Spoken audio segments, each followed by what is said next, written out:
2024-এর আগে মোদী সরকার তারা বলেছিল যে তারা 400 পারের একটা টার্গেট রাখছে।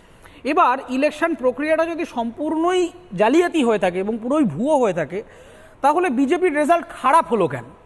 এবং উত্তরপ্রদেশের একাধিক জায়গায়, যেটাকে বিজেপির গড় বলে চেনা হয়, সেরকম বহু জায়গাতে, অযোধ্যার মতো জায়গাতেও বিজেপি যথেষ্ট খারাপ ফলাফল করেছে এবং এমনই পর্যায়ে গেছে যে জোট সরকার তৈরি করে ক্যাবিনেট তৈরি করতে হয়েছে। তার মানে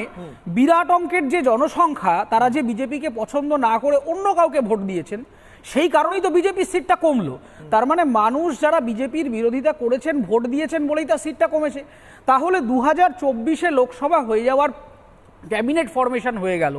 বিরোধী দলনেতা হিসেবে রাহুল গান্ধী পার্লামেন্টে অ্যাপিয়ার করলেন, অধিবেশন আরম্ভ হয়ে গেল,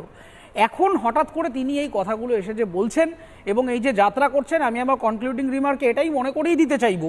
যে এই কংগ্রেসের হাত ধরেই কিন্তু 329-এর এ নামক একটি আর্টিকেল আমাদের ভারতবর্ষের সংবিধানে ইনসার্ট করেছিলেন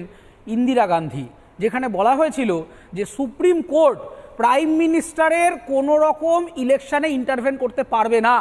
যদিও পরবর্তী ক্ষেত্রে সুপ্রিম কোর্ট সেটাকে স্ট্রাইক ডাউন করেছিল বেসিক স্ট্রাকচার ডক্ট্রিনের জন্য। তার মানে যে কংগ্রেস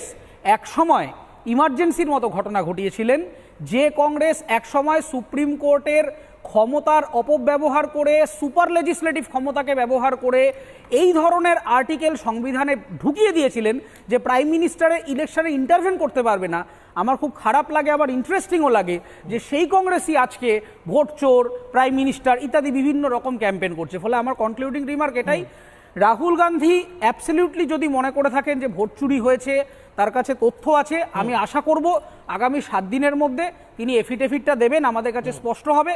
কিন্তু শুধুমাত্র হাওয়ায় উড়ো খবর তিনি যেন না ছড়ান, তিনি যেন এফিডেভিটটা ফাইল করে দেশের নাগরিকদের কাছে তার বক্তব্যটা স্পষ্ট করে